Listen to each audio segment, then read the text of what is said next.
안녕하세요. 오늘의 데일리 뉴스레터에 오신 것을 환영합니다.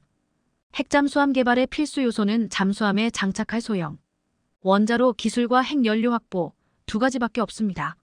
소형 원자로 제작은 362사업이 진행된 2004년 한국원자력연구원이 핵잠수함 원자로 기본 설계를 마쳤다는 이야기도 있습니다. 이정익 KAIST 원자력 및 양자공학과 교수는 원자력연구원이 2012년 개발한 소형 원자로인 스마트 SMART는 미국 기술에 기반을 두지 않기 위해 일체형 원자로라는 독특한 형태의 원자로를 선택했고 소프트웨어도 순수 국내 기술로 개발했기 때문에 미국이 개입하기 힘들 것이라고 했습니다. 핵연료 역시 미국이 아닌 프랑스나 러시아 등 제3국에서 농축 우라늄을 조달하는 방법도 있고 자체 농축시설을 만들 수도 있다는 의견도 있습니다. 우리 기술로 핵잠을 건조하겠다고 해도 미국은 반대하고 있습니다. 이제껏 주장하고 있는 주한미군이 있는데 왜 핵잠수함이 필요하냐는 겁니다.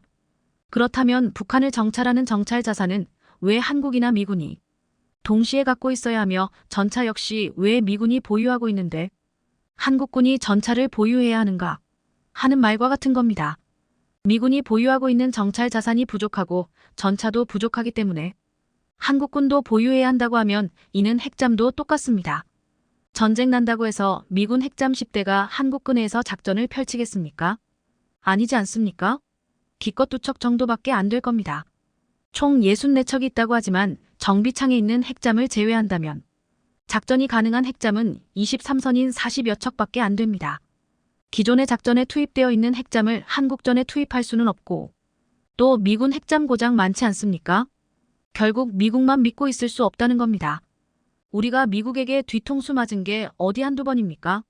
미국은 말로는 한미동맹을 중시한다고 하지만 자국의 이익 앞에는 동맹도 필요 없는 전혀 다른 차원이라고 미국 스스로 말했습니다.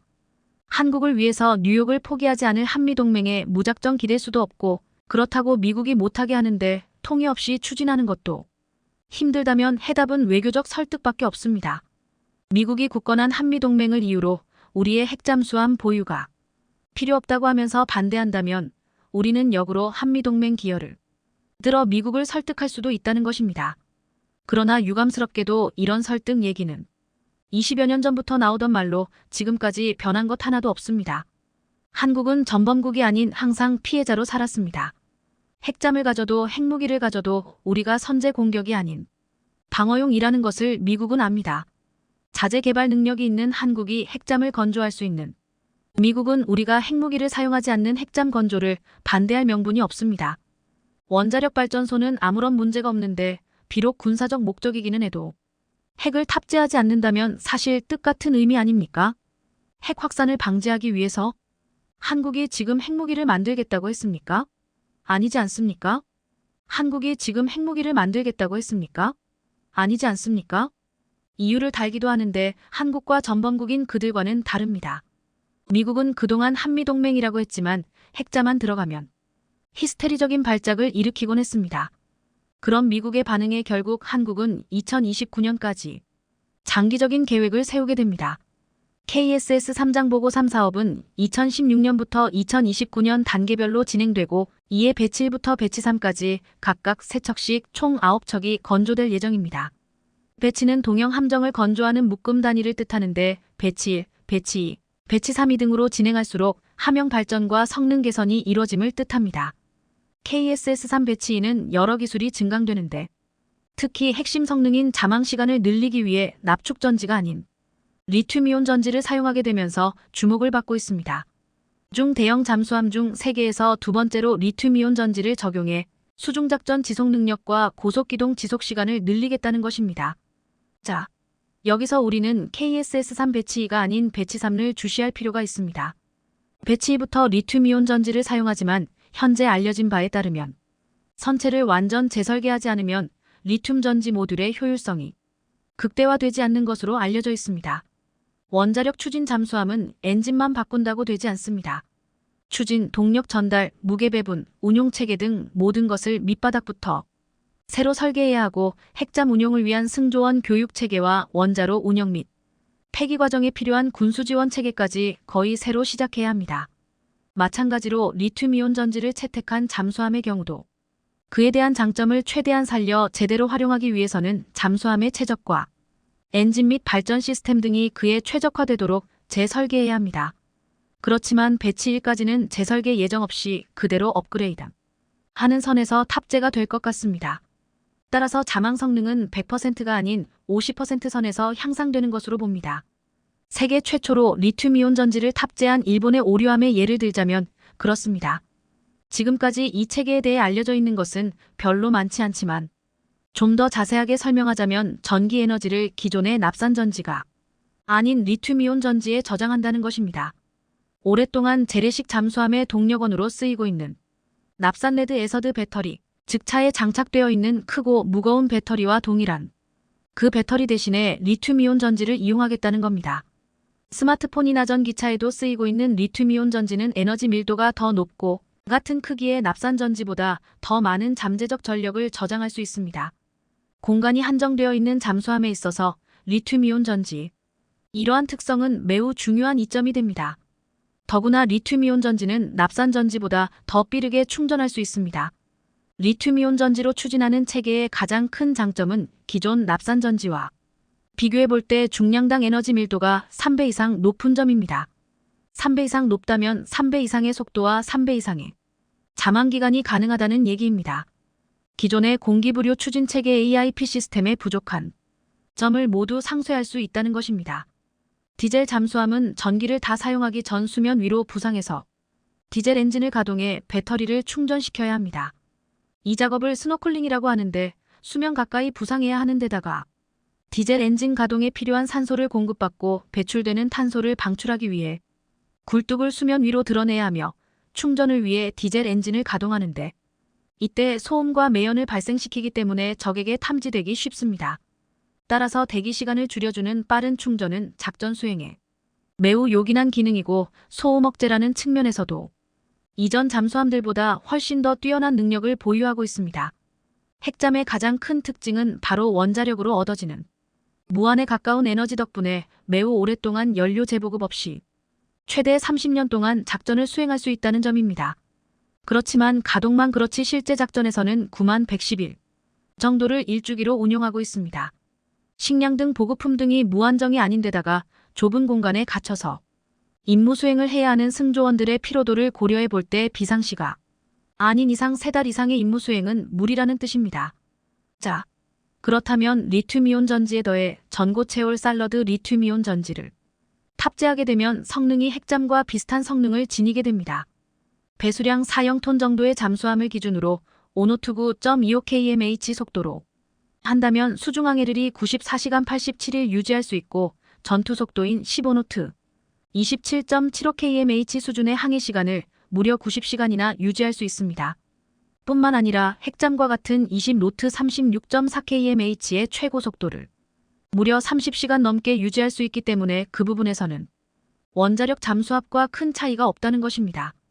재충전을 위해서는 수면 가까이 떠올라 스노클링을 해야 한다는 문제점은 여전하지만 핵잠 건조가 여의치 않을 때 생각해 볼 수 있는 충분한 대안이 될 수 있습니다. 한국은 이 점을 생각하고 있는 것입니다. 2차 배터리나 전고체 배터리, 또 수소연료 전지가 가장 앞서 있는 나라는 한국입니다.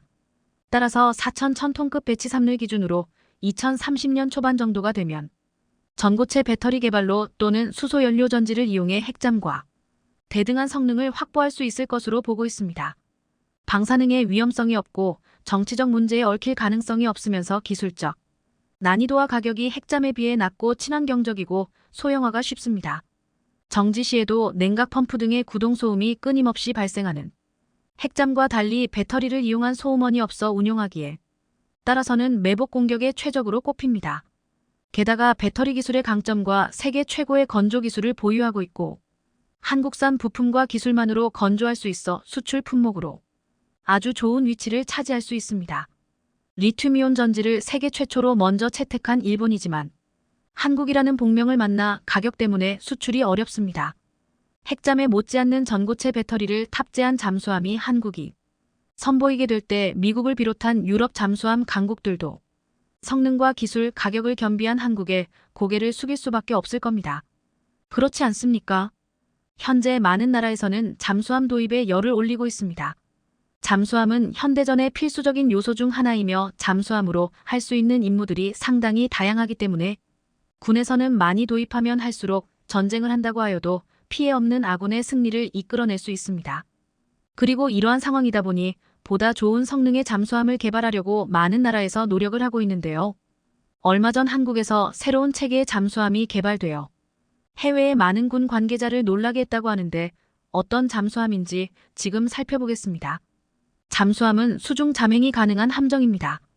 주력 무기로는 어뢰와 미사일이 있으며 주로 물속으로 항해하기 때문에 탐지하기가 굉장히 어렵고 그렇기 때문에 상황에 따라서 전략 자산으로서 사용될 수 있습니다. 그리고 이러한 잠수함은 동력으로 인해서 종류가 갈리는데요. 재래식 내연기관과 축전지를 사용하는 디젤 잠수함과 원자로를 사용하는 핵추진 잠수함이 있습니다. 성능으로 따지고 본다면 핵추진 잠수함이 압도적인 승리라고 볼 수 있는데요. 디젤 잠수함은 디젤이라는 연료의 특성상 특정 기간이 지나면 수면 위로 올라와서 연료를 보충해야 되기 때문에 수중항해가 수시간에서 수일 정도 밖에 되지 않습니다. 그에 비해서 원자력 잠수함은 수개월 동안 수중항해가 가능하기 때문에 월등한 유틸성 차이를 보여주고 있습니다. 그리고 디젤 잠수함 전기 충전을 위해 디젤 기관을 작동시키면 수면에 노출된 스노켈 마스트의 RF 반사와 배기가스의 열선 신호로 인해 적에게 발각될 가능성이 매우 높습니다. 그렇기에 이러한 문제를 해결하기 위해 최근 공기부료 추진기관의 연구가 이루어져 그나마 단점이 보완되었지만 원자력 잠수함은 이러한 각종 신호들을 나타내지 않기 때문에 적에게 발각될 가능성 역시 현저하게 적습니다. 하지만 해당 핵잠수함은 아무나 구입할 수 없다는 큰 단점이 있는데요. 오직 핵보유국만이 운용할 수 있기 때문에 핵보유 허가가 없는 나라는 운용할 수 없는 것이죠. 그리고 세계의 많은 나라들이 핵을 운용할 수 없기에 핵잠수함을 대체하는 성능 좋은 잠수함을 개발하고 찾으려고 애쓰고 있는데요. 얼마 전 한국이 발표한 차세대 잠수함이 해외에 많은 관심을 받게 되어 화제가 되었습니다. 바로 리튬이온 전지로 운용하는 잠수함이 그것인데요. 리튬이온 전지로 대표되는 2차 전지 시장이 세계적으로 급성장하는 가운데 방위산업에서도 2차 전지의 중요성이 커지고 있었습니다. 그리고 2025년부터 건조되는 장보고3, 배치 잠수함에도 국내 기업이 개발한 리튬이온 전지가 탑재되었고 한국국방과학연구소는 다목적 무인 잠수정에 탑재할 2차 전지 개발에 나서고 있습니다.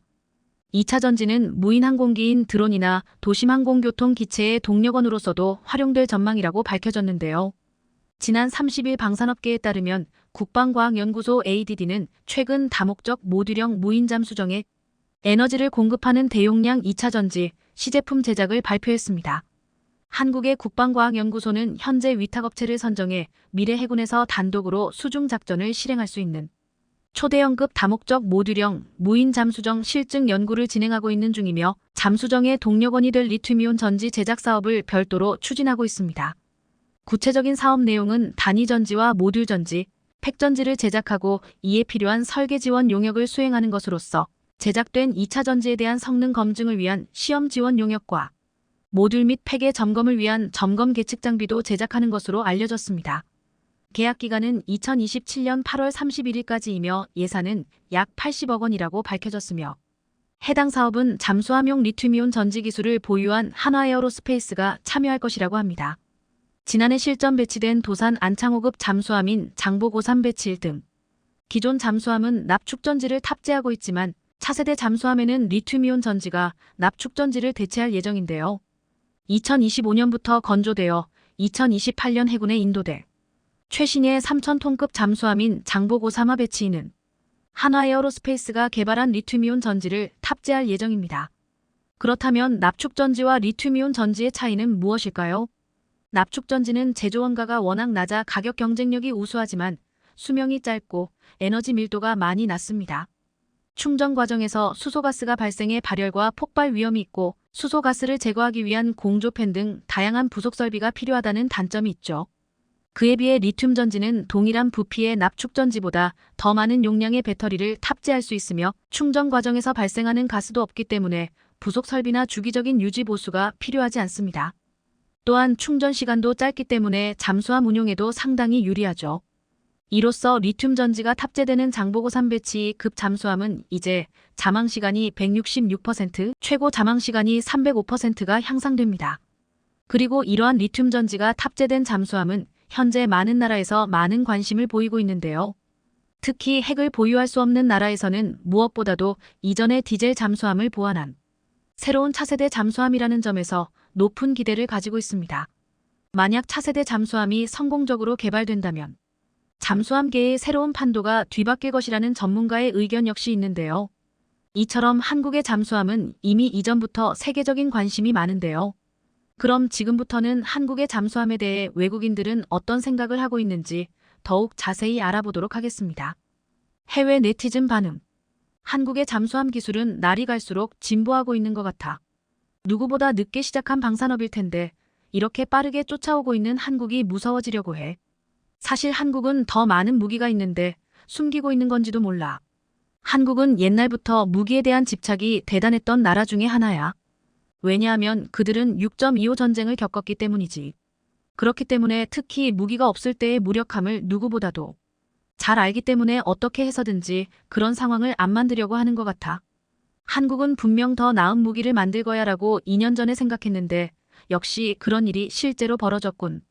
K 전차만 보더라도 상당히 강하다는 인상을 받았는데 이제 새로운 개발을 해내버렸잖아. 한국은 핵을 보유할 수 없는 나라야. 오히려 그렇기 때문에 핵을 대체할 수 있는 좋은 무기에 열중하고 있는 건지도 몰라. 옛날부터 전쟁은 인류에게 많은 과학적 발전을 이루게 했어. 물론 전쟁 자체는 아주 나쁜 거지만 말이야. 그 말에 나도 동의해. 비록 독일은 전범 국가이지만 그들의 엔진 기술과 그 외의 과학 기술은 그 당시에는 상당히 센세이션했지. 그로 인해서 세계가 많은 발전을 이룬 것은 사실이야. 아니 그럼 너는 독일이 잘했다는 거야? 그럴까봐 내가 염려스러워서 조심스럽게 말했던 거야. 난 절대로 독일이 전쟁으로서 잘했다고 말한 적이 없어. 그런 사태로 인해서 인류가 많은 발전을 이루었던 것만 얘기한 거야. 해외 네티즌 반응. 과학은 언제나 발전을 이루고 있어. 그리고 그 발전 안에서 더 좋은 발전을 이루기는 어려운데 그걸 한국은 해내고 있다는 게 정말 신기해. 한국 어딘가에는 비밀 연구소가 있는 것 같아. 그렇지 않고서야 도저히 이런 일이 있을 수가 없지. 누구의 기술을 따로 받지 않는 걸로 알고 있는데 어떻게 저런 생각을 해냈지? 리튬 전지는 이미 미래의 새로운 동력원이야. 물론 그런 동력에 대해서 누구나가 생각을 했겠지. 그런데 그걸 실제로 해낸 건 한국이 처음인 것 같아. 한국은 디젤 잠수함의 단점을 제일 빨리 꿰뚫어보고 어떻게 하면 더 잠행을 늘릴 수 있을까 연구했던 것 같아. 그리고 마침내 그 해답을 찾아버린 거지. 일찍이 일본과 미국이라는 선진국의 나라가 있지만 그 누구도 먼저 하지 않은 걸 하는 나라가 바로 한국이야. 한국은 이외에도 다양한 무기들을 많이 개발하고 있지 않아. 한국의 무기들 중에 몇몇 미사일이나 포탄은 미국과 동급이거나 그 이상인 것도 많아. 그런데도 그런 무기들이 생각보다 저평가되고 있는 것 같아. 사실 한국인들은 자랑스러워해도 되는데 말이지. 휴전 중인 나라 중에 제일 강력한 나라이고 그러면서도 제일 휴전 국가 같지 않은 분위기의 나라야. 저런 나라의 사람들은 도대체 무슨 생각을 하면서 사는 걸까? 정말 북한이 쳐들어오지 않을 거라고 생각하는 건가? 놀랍게도 북한은 아직까지 전쟁을 하고 있지 않아. 그리고 그건 지금 역시도 마찬가지지. 오히려 북한보다 러시아가 먼저 전쟁을 시작했지. 정말 반전이야. 러시아 우크라이나 전쟁이 발발한 지도 벌써 1년 4개월이 흘렀습니다. 두 국가는 여전히 공격과 수비, 반격을 반복하며 격렬한 싸움을 벌이는 중인데요.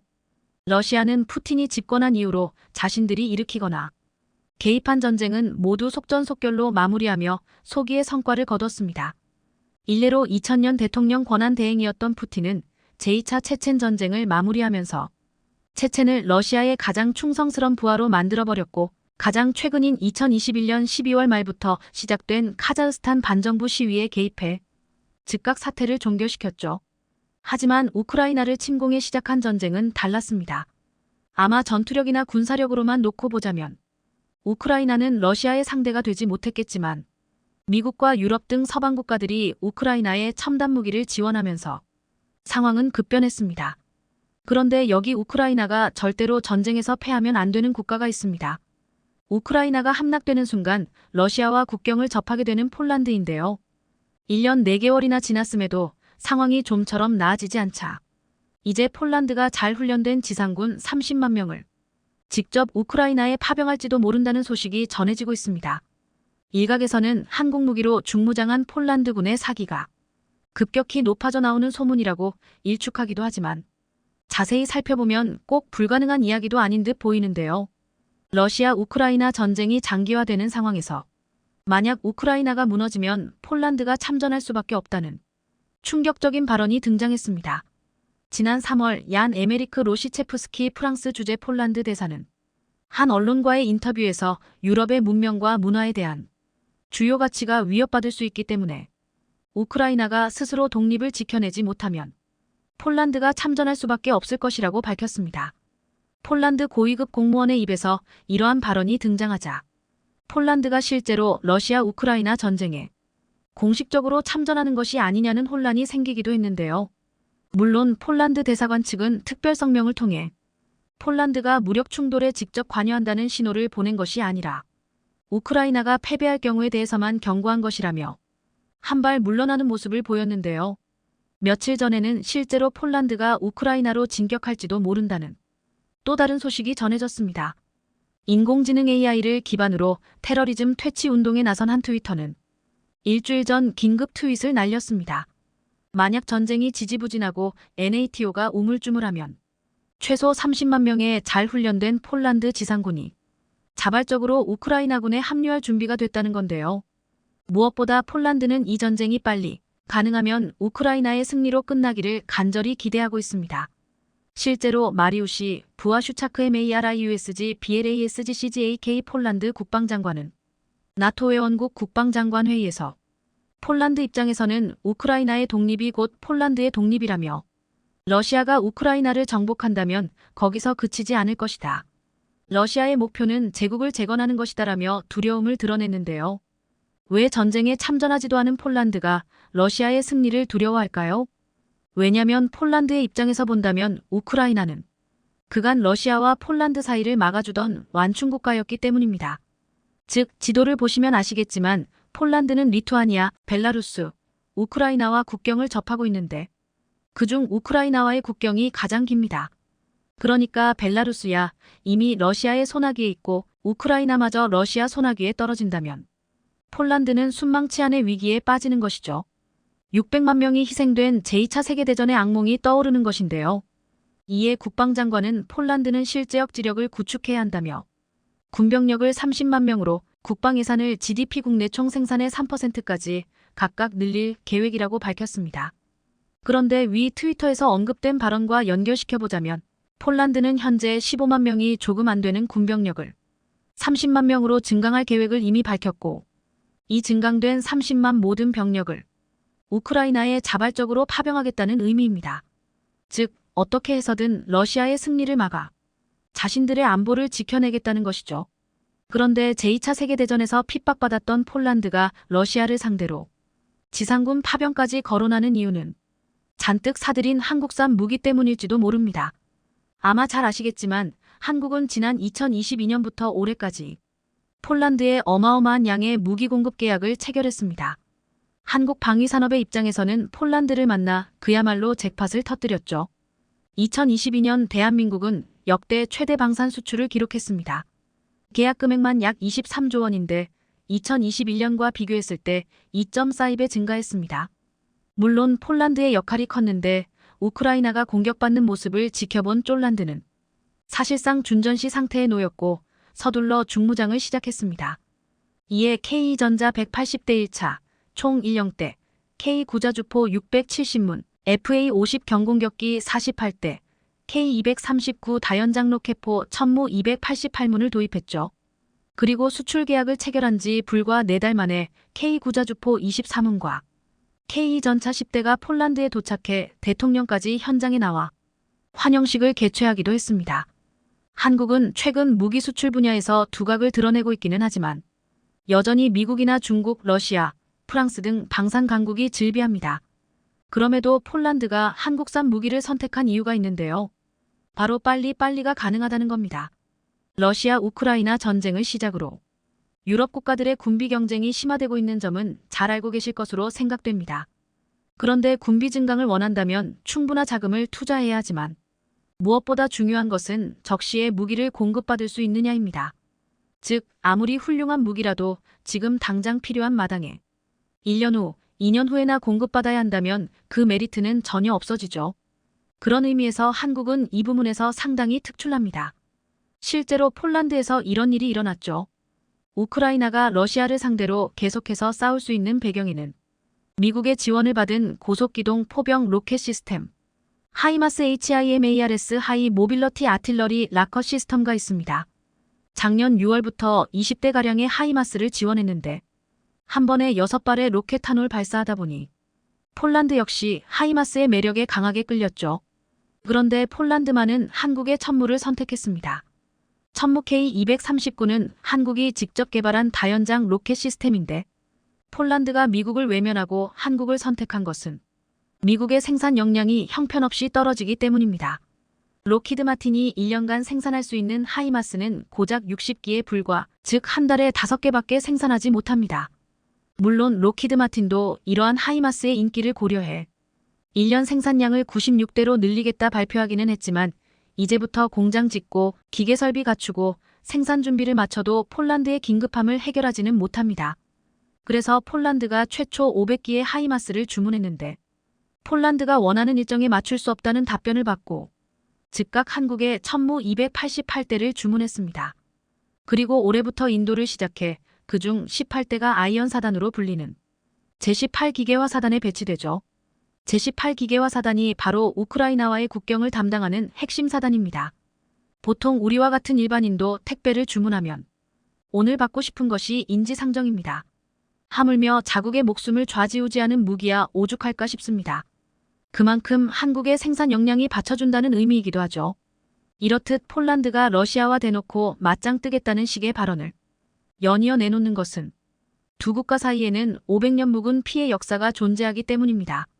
폴란드와 러시아의 앙숙 관계를 직접적으로 보여주는 동상이 모스크바 붉은 광장에 있습니다. 러시아의 상징으로 통하는 성바실리 성당 앞에 설치된 민인과 포자르스키 기념상인데요. 나폴레옹의 침략을 앞둔 1812년에 당시 차르 알렉산드르 1세가 폴란드에 대한 적개심을 북돋우기 위해 이 동상을 제작한 것으로 알려졌는데요. 17세기 당시 폴란드는 폴란드 리투아니아 연방을 구성해 유럽에서 가장 거대한 영토를 지배하는 등 황금기를 구가했습니다. 현재 리투아니아와 우크라이나와 벨라루스 영토를 넘어 러시아 땅도 야금야금 잠식해가고 있었죠. 반면 러시아는 스스로를 차르 황제라고 칭한 첫 인물인 이반 4세가 사망하자 혼란이 지속됐습니다. 이 혼란을 틈타 폴란드가 러시아를 침공해 모스크바를 점령해버렸고 러시아 귀족들의 요청으로 폴란드 사령관이 차르에 즉위하기도 했었죠. 폴란드의 악몽이 시작된 건 20세기 초입니다. 1939년 8월 나치 독일의 히틀러와 소련의 스탈린이 폴란드 분할 통치를 골자로 하는 독소불가침 조약을 체결했는데 9월 1일 독일이 9월 17일 소련이 폴란드를 침공해 분할 점령하면서 폴란드는 다시 지도에서 사라져버리죠. 특히 소련은 그간 폴란드에게 받은 핍박을 복수라도 하듯 폴란드군 장교 22영명을 학살하는 카틴 학살을 저질렀습니다. 이에 분노한 폴란드 국민들은 2차 대전 중 연합국 편에 서서 투쟁하다 600만 명이 사망하는 엄청난 희생을 치러야 했는데요. 물론 2차 대전 후 폴란드가 독립하기는 했지만 스탈린이 일방적으로 국경을 정하면서 영토의 20%를 상실했고 1990년이 되어서야 가까스로 소련의 지배에서 벗어나게 됩니다. 이후 1999년 나토 가입, 2003년 유럽연합에 가입한 폴란드는 러시아의 우크라이나 침공이 시작되자 가장 적극적으로 우크라이나를 지원했을 뿐 아니라 작년과 올해 현재까지 무려 20조 원에 육박하는 항공무기를 도입해 자체 무장을 시작했습니다. 그리고 기존에 보유했던 항공무기를 우크라이나에 재수출하는 방식으로 후방 지원을 이어갔는데요. 우크라이나와 러시아가 전쟁의 주도권을 잡기 위해 모든 걸 쏟아붓던 지난 3월 초 로이터 통신은 한국 정부가 폴란드의 우크라이나 무기 재수출을 승인했다고 보도했습니다. 당시 폴란드는 한국산 K9 자주포 차체에 영국제 포탑과 프랑스제 포신을 얹은 크라프 KRAB 자주포를 생산하고 있었는데 이 자주포 중 일부를 우크라이나에게 판매하는 수출 계약을 체결했죠. 다만 우리나라 법률에서는 외국에 수출한 국산 무기나 부품은 한국의 허락 없이 제3국으로 이전을 금지하고 있기 때문에 폴란드의 입장에서는 한국의 승인을 먼저 받아야 했습니다. 그리고 한국이 이를 승인하면서 우크라이나로의 무기 공급이 성사된 것인데요. 이미 전쟁 초기 18대의 크라프 자주포를 우크라이나에 보냈고 이후 추가로 수십 대 공급 계약을 체결한 겁니다. 다만 한국 국방부는 한국은 차체만 공급했을 뿐 무기 체계가 이전된 것은 아니다라고 설명해 살상 무기를 직접 지원하지 않는다는 정부 정책에는 변함이 없음을 못 박았습니다. 아직까지 폴란드가 한국 무기로 무장한 폴란드 지상군을 국경을 넘어 우크라이나로 직접 파병할 것인지에 대한 공식적인 계획을 밝히지는 않았지만 관련 발언들을 보면 충분히 가능성이 있어 보입니다. 아네르스 포그 라스무센 전 나토 사무총장은 우크라이나와 직접 국경을 맞댄 폴란드와 발트 3국은 러시아의 위협에 직접적인 위협을 느끼기 때문에 지상군을 포함해 가용 가능한 전력을 전부 파병할 가능성이 있다고 진단했는데요.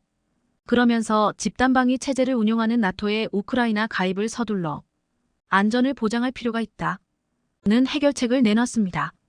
만약 이 전쟁에서 러시아가 우크라이나를 굴복시켜 우크라이나 영토를 꿀꺽하게 된다면 폴란드는 다시 한번 러시아의 실질적인 위협에 직면하게 됩니다. 만약 우크라이나 이후에 폴란드가 직접 위협받을 상황이라면 폴란드가 지상군을 파병하는 것이 현명한 선택일 텐데 대한민국 방산업체 한화에어로스페이스가 방산 사업 호조에 힘입어 2분기 연속 최대 영업이익을 갈아치우며 승승장구 중입니다. 그중에는 한화에어로스페이스의 제일 효자 상품인 K9 자주포가 있는데요. 폴란드와 대규모 계약을 한 K9는 작년에 24대를 시작으로 올해 24대, 내년 82대, 2025년 82대 등 최근 1차 계약의 납품 일정이 상세히 공개되며 방산 대세임을 입증했습니다. 그런데 최근 K9 자주포에 전 세계 방산 관계자가 관심을 가질 만한 소식이 다양하게 나와 이목이 집중됐습니다. 바로 호주와 이집트에서 기다렸던 소식들이 나온 건데 이를 두고 방산 전문가들은 생각했던 것보다 K9의 위력이 엄청나다며 감탄을 금치 못하고 있다는데 자세히 알아보겠습니다. 대한민국의 명품 무기체계 중 하나로 꼽히는 K9 자주포가 호주에서 위풍당당하게 거침없이 전진하고 있습니다. 호주에서 진행된 다수의 성능 테스트에서 K9의 막강한 화력을 뿜어내며 호주 전역을 집어삼키는 듯한 모습이 연신 공개돼 감탄을 내뱉게 했는데요. 방산업계에 따르면 올해 초 한화디펜스 오스트레일리아는 APV 코퍼레이션의 안전벨트가 폭발 시험을 통과했음을 확인했습니다. 이번 폭발 실험은 이스라엘 방호 전문업체 플라산에 의해 이루어졌는데 제품의 설계, 생산, 폭발 테스트 등 전반적인 성능의 깊은 인상을 받으며 APV의 안전벨트를 승인했습니다.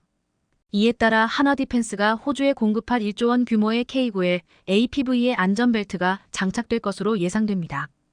APV 안전벨트는 호주에서 설계 개발됐는데 현재 호주 방산 관계자들은 K9가 차세대 보병 전투장갑차 레드백에 잘 통합될 것으로 보고 있습니다. 그런데 최근 K9이 우리가 알던 것과 전혀 다른 낯선 모습을 한 채 호주 내 사막에서 찍힌 사진이 공개돼 궁금증을 자아냈는데요. 곧 이어 K9 자주포의 호주형 모델인 헌츠맨 프로젝트 AS9 AS10 폭발 테스트를 성공적으로 완료했다는 사실이 알려지며 순조롭게 진행되고 있음을 보여줬습니다. 이미 한 차례 K9과 인연을 맺었던 이스라엘 방호 전문업체 플라산이 이번에도 참여했는데 바로 직전에 진행됐던 것보다 더 엄격했음에도 불구하고 너무도 순조롭게 K9의 테스트를 통과하는 모습에 플라산이 K9의 방호력에 깜짝 놀랐다고 합니다. 방산업계에 따르면 지난달 한화에어로스페이스는 플라산과 함께 진행한 호주형 K9 자주포 AS9 헌츠맨과 탄약보급 장갑차 AS10에 대한 화력 테스트를 성공적으로 완료했는데요. 플라산은 주로 이스라엘에서 자주포를 대상으로 한 폭발 테스트를 진행하는데 이례적이게도 한화에어로스페이스와는 4년이나 넘게 파트너십을 지속해왔습니다. 실제로 앞서 AS9에 장착될 APV 코퍼레이션의 안전벨트 폭발 테스트 역시 플라산이 실시하는 등 한화와는 사실상 쿵짝이 잘 맞는 파트너가 됐습니다. 특히나 이번 테스트는 전 세계 방산업계가 손꼽아 기다렸다고 할 정도로 많은 이목이 집중됐는데 K9의 호주 진출의 결정질만큼 중요한 테스트였기 때문입니다. 이번에 플라산은 AS9, AS10이 어느 정도의 폭발까지 견딜 수 있는지 한계 상황을 가정한 시험을 진행했는데요. 해당 테스트는 비공개라 구체적으로 어떻게 진행됐는지 확인할 수 없지만 이와 유사한 다른 차량 폭발 테스트 영상을 보시면 대략적으로 짐작하실 순 있습니다. 지금 보여드리는 영상에서는 TNT UK주를 터뜨리자 이윽고 파편이 여기저기로 흩날리며 주변이 온통 회색빛에 휩싸였지만 차체는 멀쩡한 모습을 확인하실 수 있습니다. 또 차량 내부를 보면 폭발에 잠시나마 휘청거렸지만 마네킹의 모습은 변함이 없이 유지되며 심각한 피해는 없었습니다. 이런 점을 볼 때 AS9, AS10이 진행한 테스트 또한 이 정도 수준은 거뜬히 통과할 만한 높은 방어력과 안전성을 보였던 것으로 확인됩니다. 심지어 플라산이 진행한 이번 테스트는 영상에서 보여진 것보다 훨씬 더 높은 수준을 요구했던 것으로 알려지면서 이런 소식을 들은 방산업계 관계자들을 놀라게 만들었다고 합니다. 이런 가운데 K9를 최신 버전으로 업그레이드하기 위한 성능 개량 사업이 본격적으로 궤도에 오를 것으로 보이는데요. 방사청에 따르면 이번 달 안에 K9A 체계 개발 기본 계획 수립을 위한 분과위원회가 열릴 예정으로 이에 따라 K9의 2단계 성능 개량 버전이 대략적으로 공개될 것으로 보입니다.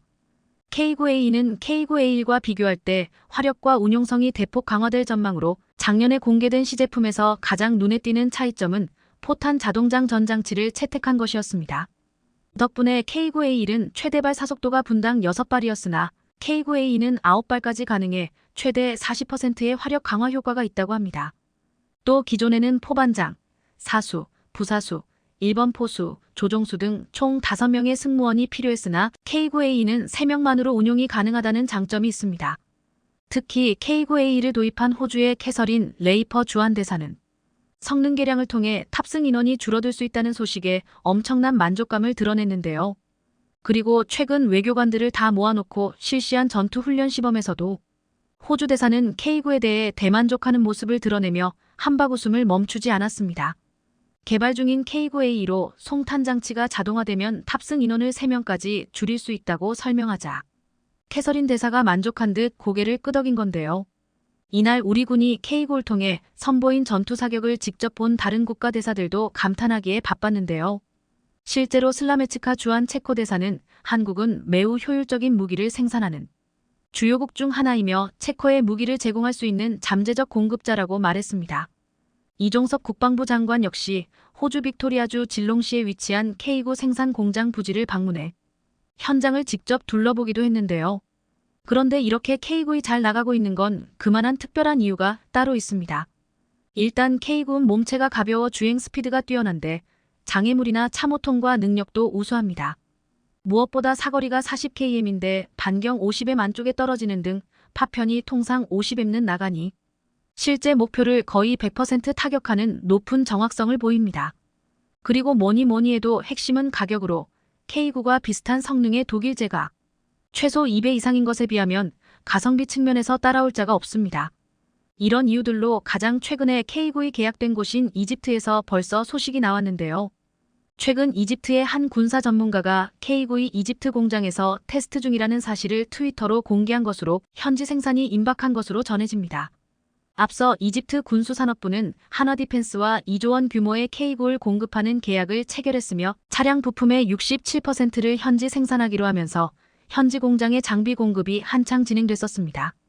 이런 가운데 최근 한국에서 생산된 이집트 수출형인 K9A1이지와 이집트 군사공장에 인도돼 현지 생산을 시작하기 위한 검사에 돌입했다는 소식이 이집트 군사 전문가로부터 나왔는데요.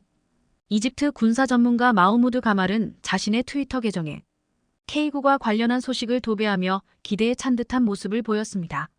실제로 K9 기술 이전 계약 체결 소식부터 이집트 카이로에서 열린 계약서 최종 서명식 등 K9에 대한 새로운 내용을 모두 시시각각 업데이트하며 현지에서 언제 생산될지 촉각을 곤두세우고 있었는데요. 그리고 이런 반응은 이집트 현지인들에게도 형성된 분위기로 굉장한 무기라며 K9이 빨리 이집트에서 생산되길 바라는 기대감을 감추지 못했습니다. 그리고 앞서 이집트 군수생산부 장관도 K9 현지 생산기지를 직접 방문해 공장을 시찰하고 최고 품질로 무기 체계를 만들어달라고 주문했는데요. 현재 이집트는 한화에어로스페이스로부터 이전받은 기술을 토대로 팩토리 200에서 K9 생산을 추진하고 있는데 이곳에서 에밀 A1 에이브럼스 탱크와 군용 차량인 시나 200도 함께 조립되고 있습니다. 앞서 K9의 이집트 수출 계약이 타결되면서 한국은 아프리카 지역 최초 방산 수출을 기록하는 동시에 전체 계약 금액이 2조 원 이상인 K9 최대 규모의 수출로 기록됐는데요.